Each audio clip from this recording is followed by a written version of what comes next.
সাধারণত শান্ত অবস্থাতেই তাকে দেখতে অভ্যস্ত আমরা এবং সাধারণ মানুষও, কিন্তু সেই শান্ত সাংসদ বিজেপির মনোজ টিগ্গা রেগে কাঁই, ভিডিওকে আঙুল উঁচিয়ে ব্যাপক শাসানি। দেখুন আগে। भाई आपको कितना बार बोला, कितना बार बोला हमको त्रिपल तैयार दिया, नहीं है नहीं है बोलता है और यहाँ से ठीक ठाक क्या बढ़ता है। भाई आपको कितना बार बोला, कितना बार बोला हमको त्रिपल तैयार दिया, नहीं है नहीं है बोलता है और यहाँ से ठीक ठाक क्या बढ़ता है। क्या नहीं मिलेगा, क्या नहीं मिलेगा। 18 लाख आदमी आपको वोट दिया है, क्या नहीं मिलेगा। पूछना को तब सर करके बोलेगा क्या। तमाशा पड़ा यहाँ पर, तमाशा पार्टी करने यहाँ पर कि वीडियोगिरी करना, वीडियोगिरी करना तो वीडियोगिरी करो, पार्टी करना तो टीएमसी का झंडा लेके घूमो, टीएमसी का झंडा लेके घूमो। कोई बात नहीं सुनेगा। कितना बार बोला आपको प्लास्टिक का याद दिया, मैं ये एमपी हो, क्या सम्मान दिया आप। मैं कितना बार बोला, मैं कितना बार बोला आपको, कितना बार बोला आपको। সরাসরি রাজকুমার কর্মকারের কাছে যাবো। রাজকুমার, যেটা প্রথমেই বলছিলাম যে মনোজ টিগ্গাকে একেবারে শান্ত অবস্থায় দেখি প্রতিদিন, কি ভয়ঙ্কর রেগে গেছেন তিনি। তার মানে কি কোথাও পক্ষপাতিত্বের অভিযোগ উঠছে ত্রাণ নিয়ে?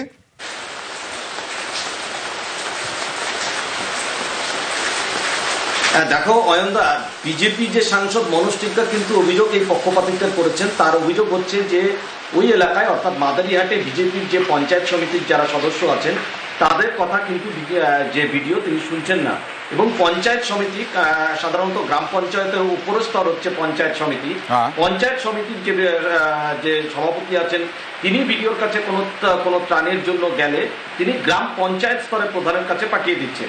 এইটা কিন্তু মনোজ টিগ্গার অভিযোগ। কিন্তু পাল্টা অন্য একটি অভিযোগ তৃণমূল কংগ্রেস করেছে অয়নদা, সেটা হচ্ছে যে সামনে নির্বাচন, সাধারণত শান্ত প্রকৃতির মনোজ টিগ্গা বুঝে গেছেন যে পায়ের তলার মাটি কিন্তু সরে গেছে এবং সেই কারণেই এই যে তাদের যে এই যে বোঝা যে ভোটাররা সরে যাচ্ছে তার কারণেই কিন্তু একেবারে মেজাজ হারিয়ে ফেলছেন এই রাজকুমার। আসবো তোমার কাছে। হুমকি হুঁশিয়ারি যা সাধারণত স্বভাব বিরুদ্ধ মনোজ টিগ্গার, আরো একবার দেখাবো।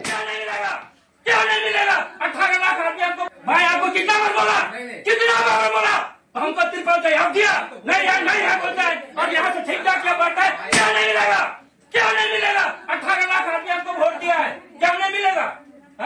पूछना को तब सर करके बोलेगा क्या। तमाशा पड़ा यहाँ पर, तमाशा पार्टी करने यहाँ पर कि वीडियोगिरी करना, वीडियोगिरी करना तो वीडियोगिरी करो, पार्टी करना तो टीएमसी का झंडा लेके घूमो, टीएमसी का झंडा लेके घूमो। कोई बात नहीं सुनेगा। कितना बार बोला आपको प्लास्टिक का याद दिया, मैं ये एमपी हो, क्या सम्मान दिया आप। मैं कितना बार बोला, मैं कितना बार बोला आपको, कितना बार बोला आपको।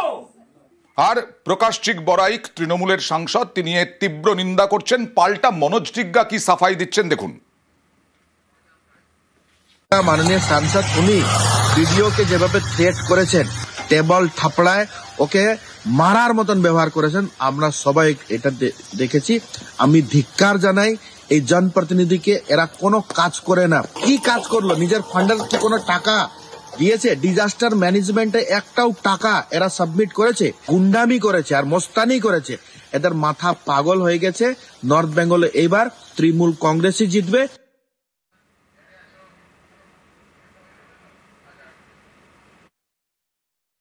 আপনি টিএমসির নেতাদের সাথে মিলে সরকারি জিনিসগুলো আপনি বিলি করতেছেন, অথচ আমাদের যারা জনপ্রতিনিধি, যিনি নির্বাচিত জনপ্রতিনিধিরা আছেন তাদেরকে আপনি বঞ্চিত করছেন। এরকম দীর্ঘদিন ধরে চলে আসছে, কিন্তু বারবার বলার সত্ত্বেও কিন্তু ভিডিও কোনো কর্ণপাত করছে না। তাই আমরা কাউকে অসম্মান করতে চাই না, কিন্তু যদি আমাদেরকে কেউ অসম্মান করতে চায় তাহলে সেটাও আমরা ছেড়ে কথা বলবো না। বর্তমান যে শাসক দল আছে এবং যারা ভিডিও আছে, ডিএমরা আছেন, তারা কিন্তু আমাদেরকে কোনো সহযোগিতা করেন না। তাই বাধ্য হয়ে ওনাকে কড়া কথা বলতে হয়েছে। আমি ওনাকে কোনো অসম্মান করিনি, যেটা ন্যায্য কথা ছিল সেই ন্যায্য কথাই আমি তুলে ধরেছি। এই রকমই শান্ত দেখা যায় মনোজ টিগ্গাকে, কিন্তু আজকে ভয়ঙ্কর ভাবে ক্ষুব্ধ। সেই ক্ষোভ প্রকাশের পরে ভিডিও কি বলছেন রাজকুমার?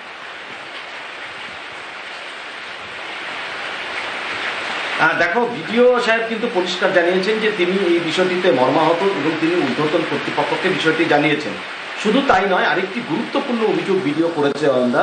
ভিডিওর বক্তব্য যে একেবারে পরিকল্পিতভাবে সাংসদ ভেতরে ঢুকেছেন এবং কারো কথা না শুনে, ভিডিওর কথা না শুনে তিনি একতরফাভাবে চিৎকার চেঁচামেচি হুমকি দিয়েছেন এবং এই ঘটনা একেবারে ভিডিও রেকর্ডিং হয়েছে।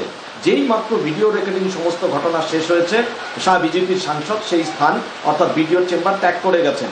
অর্থাৎ ভিডিওর পরিষ্কার অভিযোগ যে একেবারে ভিডিও রেকর্ডিং করার জন্যই কিন্তু পরিকল্পিতভাবে বিজেপি সাংসদ এভাবে ভেতরে ঢুকে, চেম্বারের ভেতরে ঢুকে হুমকি শাসানি দিয়েছে। ওকে, ত্রিস্তরীয় পঞ্চায়েত ব্যবস্থা নিয়ে বিজেপির কোনো ধারণা নেই। মনোজ টিগ্গাকে আক্রমণ উদয়ন গুহর, আর মনোজ টিগ্গার পাশে দাঁড়িয়ে ত্রাণ বিলিতে পাল্টা বিডিওর বিরুদ্ধে সরব সুকান্ত মজুমদার। क्यों नहीं मिलेगा? 18 लाख आदमी हमको वोट दिया है, क्यों नहीं मिलेगा? हाँ? पूछना को जब सरकार के बोलेगा क्या? हाँ? तमाशा पाया यहाँ पर? এটা তো বিজেপির সর্বস্তরের নেতৃত্বের মধ্যে একটা দাদাগিরি ভাব আছে। মনোজ টিগ্গা গিয়ে বলতে পারেন, একটা অনুরোধ করতে পারেন, উনি কোনো দাবি করতে পারেন না, কারণ ত্রিস্তরীয় পঞ্চায়েত ব্যবস্থা সম্বন্ধে ওনার কোনো ধারণা নেই। নির্বাচন commission, ED, CBI, income tax এদের হাতে যাতে বিজেপির পতাকা তুলে যদি দিয়ে আসতে পারেন, তখন নয় আমরা ভেবে দেখবো যে ভিডিওর হাতে তৃণমূলের পতাকা তুলে দেওয়া যাবে কিনা।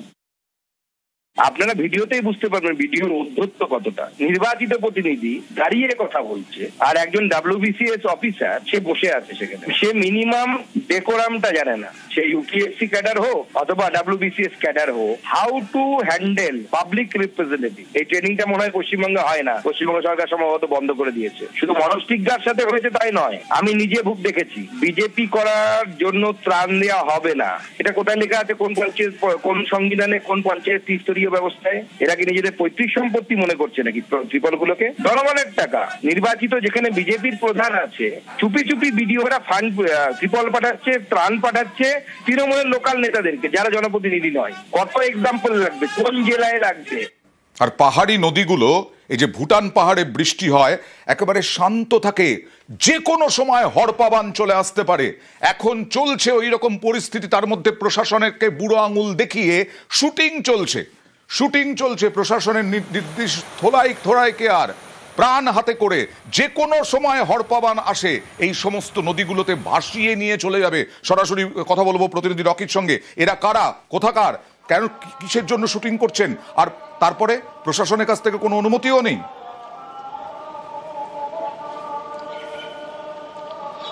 দেখো, যে পরিস্থিতি জলপাইগুড়ি জেলা এবং ডুয়ার্সে রয়েছে, ভুটান পাহাড় এবং সমতলে অবিরাম বৃষ্টি চলছে এবং নদীর জল কিন্তু বিভিন্ন এলাকায় বাড়তে শুরু করেছে।